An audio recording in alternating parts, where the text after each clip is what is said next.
All we have to offer you is blood, sweat and tears. That's what it's gonna take. Roll back the years. The world and the wealth it yields is what we stand to gain. Our time is coming now. We throw off the chains. There are no easy answers to what lies ahead. No simple solutions in any book that's read, until the people take back what is theirs by right. We have no time for rest, my friends. We must keep up the fight. Gee, Vaharcha. It's Róisín McAleer of Social Rights Ireland. Earlier today on the Peadar O'Donnell's Socialist Republican Forum, I spoke to Tommy McKearney. We had a brief discussion on the recent ceasefire in Gaza and what it actually means for the Palestinian people. I hope you find it as interesting and as informative as I did. You're welcome here, and today we're going to talk about the ceasefire in Gaza. We're now witnessing the beginning of the long talked about ceasefire between the Palestinian resistance in Gaza and the Zionist IDF. So what's your view on things now? Thanks for asking me, Róisín. Thankfully, we have a ceasefire in Gaza, if a heavily qualified one, at least by Netanyahu and his cohorts, who are saying already that phase one of the agreement is not to their spurious satisfaction. They reserve the right to start bombing Gaza again. They want to use this threat as a further bargaining chip to get concessions on land grabbing in the West Bank, at the very least, and to hold up, even destroy any progress, however meagre or slight it might be, towards a genuine approach to achieving permanent peace and a free Palestine. And he has been using his right wing as his cover for not to end the war permanently. In fact, Netanyahu is probably even more right wing than is clearly opposed to any humanity or any chance of even a small breakthrough in the slaughter and genocide of the Palestinian men and women and children in the West Bank and in Greater Palestine. So what would you say, Tommy, is the latest peace process then? What exactly will it mean for the people of Palestine? And do we know who it will really benefit? And what the outworking of it will be for the people of Palestine, even in 5, 10 or 20 years' time from now? Well, the question has to be asked at the very outset. Is this ceasefire in Gaza genuine and permanent peace, something that will lead to a Palestinian state for the Palestinian people? Or is it an imperialist and Zionist pacification process? And we know from our own experience here in Ireland that what is called peace has many, many two faces. Mm-hmm. Well, sorry to interrupt you there, but you sound very sceptical already. A lot of countries and prominent people around the world are now backing this ceasefire. Well, true enough, but there are people and countries jumping on the peace bandwagon now. So where were they when thousands of men, women and children were being slaughtered in Palestine for the last 15 months? Suddenly they're all interested in peace now. Where are all those around the world who have the power and still have the power to stop the war in Gaza, to stop the slaughter, who are now suddenly all for this peace? Where were they when 50,000 people were being slaughtered, men, women and children? And we don't even know how many dead have been buried in the rubble of Gaza, blown to dust by powerful Israeli bombs.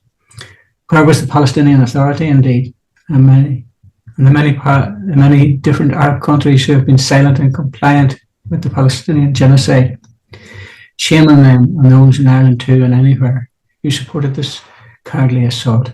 Sadly, we don't know what the full figure for the genocidal death count will be yet, if ever we know. And then, what about the generations and generations of children who are going to be, who are and will be psychologically destroyed by this genocidal war?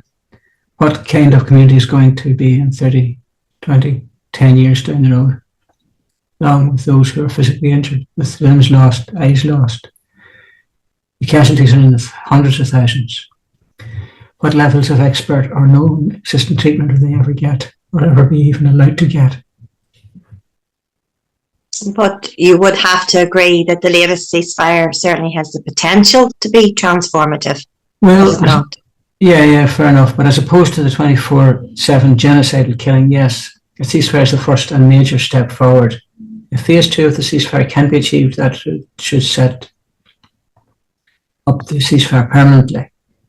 On top of that, if key Palestinian prisoners are released, it would possibly reinforce the political backbone of the Palestinian resistance on the ground for the rebuilding of Gaza, But I have to emphasise that Palestinian resistance really has a very strong backbone. Yeah, and then that will move to the third phase of the ceasefire agreement that mainly refers to the structural rebuilding of the destroyed buildings and infrastructure in Gaza. How do you see that panning out? Well, the big question, of course, is who's going to control and manage that massive task in Gaza? Whose plan is going to happen under? How and when exactly is all that going to be implemented? Who will be in control there? That is, who puts up the finances to pay for the reconstruction? It's almost certainly going to be outside money, because there is no money in Gaza or Palestine, clearly, for that construction. And we're talking then about US dollars and their profiteering multinational post-war building companies. Will it be foreign donations and foreign finance companies? Will the World Bank have its nose in the trough? Will the people of Gaza then be held responsible for repaying all of these loans through taxes and exorbitant interest rates? Of course they will. The financial world will ensure they make massive profits by forcing the Palestinians to pay for healthcare, pay for inflated rents, pay for water, whatever it takes for the reaches of the financial world, the full support of their political friends to ensure that the people of Gaza and Palestine are in effect under financial slavery for generation on generation. It'll be a new form of financial imperialism and colonialism. We have witnessed this three-card trick on people around the world before, now in the name of peace and so-called democracy. We and the Palestinians will be told, of course, nothing to do with either of them. The only concern is for these financial leeches to make as much money as possible on the backs of the people of Palestine and their ongoing misery. So do you see the suffering of the Palestinians continuing for a long time, and Zionism and imperialism exercising their control using other more sort of subtle methods, especially since their genocide has clearly not broken the will of the Palestinian resistance to date? That's it, of course, because the major question has to be who's going to be the real controlling powers in Gaza? And the properties that are rebuilt there, who's going to own them? Will it be the people of Gaza? Or more likely, multinational rack-renting mortgage companies and their lenders? This will ensure that Palestinians are imprisoned by debt. And you want to build your house, if you do get money to rebuild your house, and the Zionists are going to give you a license or permit to build it. Or will they say, oh no, we believe you're a security risk, we believe you are associated with Hamas, whatever else excuse they can think up of. So no permit to build. That could mean no house for maybe 10, 15, 20 years, if ever. So in this scenario, the Zionists and the imperialist collaborators are going to have complete control of the lives of the people in Palestine. Okay, there might be no war, like the 70,000 ton of explosives already dropped on Gaza in the last 15 months. And hopefully they're not for no slaughter, at least on the industrial scale that has been happening. Sadly, though, this will not be the end of attempts to smash the will of the Palestinians or grant them a liberated Palestinian state. So do you think that Zionists and their Yankee friends are not really serious about peace? Well, peace from an imperialist and Zionist point of view is actually pacification. And pacification equals you do it our way or else. Pacification is a political, economic, entrapment model. And pacification equals the Palestinian people's disempowerment and subjugation. And all of that dressed up as so-called peace and democracy. And do you believe that the Zionists and the Yanks too have actually a wider agenda? Well, always. Their pacification strategy will consider the Greater Israel Project. They want to extend their colonialism from the West Bank to Iraq and to the borders of Iran. This will fit well with the Yanks and NATO plans to destroy Russia, Iran and pave the way for a challenge on BRICS and eventually to challenge China. And what's the likely longer-term outcome for the Palestinians, especially in Gaza? Well, at the end of the day, the latest ceasefire in Gaza is a tactical peace process that, if they are allowed, that is, it will be developed into a pacification process that benefits the Zionists and those who will make vast profits from the still ongoing misery of the people of Palestine. This will ensure that the people of Palestine will suffer an extended, softer genocide by other means. And anyway, can they manage to get potentially half of the population of Gaza to give up and leave over the period of the years ahead? That can only be in the interest of the Zionists, along with their imperialist backers around the world.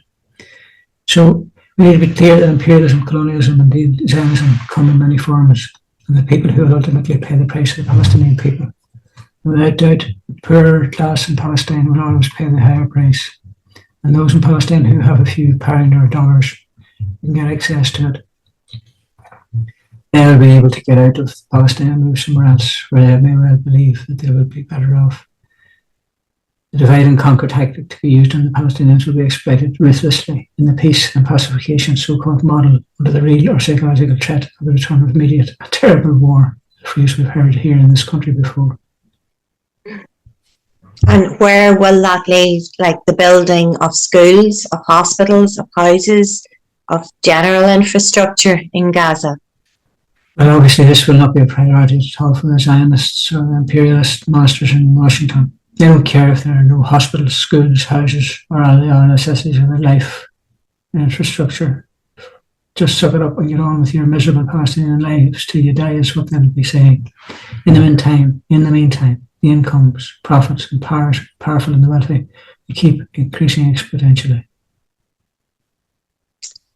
Thank you very much, Tommy, for giving us an overview of how you have analysed the current ceasefire and I suppose the way things are going. It's looking actually really terrible in Jenin in the West Bank.